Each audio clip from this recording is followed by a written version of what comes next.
Hello friends, আজ আমি তোমাদের মুচমুচে রসালো দোকানের থেকেও ভালো জিলিপি বানিয়ে দেখাবো।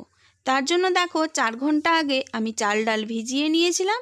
এখানে আমি নিয়েছি আতপ চাল আর বিউলির ডাল।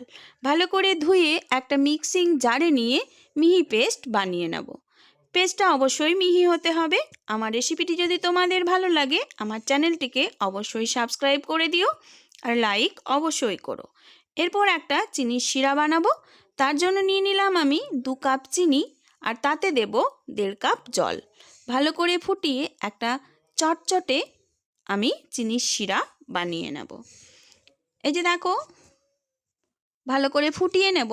তারপর একটুখানি চটচটে ভাব এলে দিয়ে দেব একটা লেবুর স্লাইস। লেবুর স্লাইস দিলে মিষ্টিগুলো খেতে হয় একদম দোকানের মতো, তাই লেবুর স্লাইস তোমরা অবশ্যই দিও।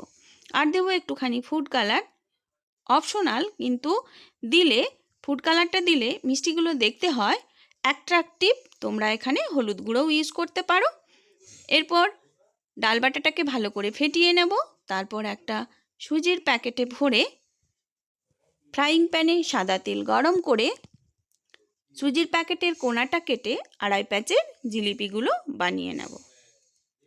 ডাল বাটাটা যত বেশি ফাটানো হবে মিষ্টিগুলো কিন্তু তত ভালো হয়, তাই তোমরা ডাল বাটাটা অবশ্যই ভালো করে ফেটিয়ে নিও। এখানে আমি সুজির প্যাকেটে মিষ্টিগুলো বানাচ্ছি, তোমরা দুধের প্যাকেট, তেলের প্যাকেটও ইউজ করতে পারো। এই যে মিষ্টিগুলো দেখো ভেসে উঠেছে, এরপর উল্টে পাল্টে হালকা লাল করে ভেজে তেলের থেকে তুলে হালকা চিনির শিরায় দিয়ে কিছুক্ষণ রেখে তুলে নিয়ে সার্ভ করে দিলেই রেডি হয়ে যায় মুচমুচে রসালো দোকানের থেকেও ভালো জিলিপি।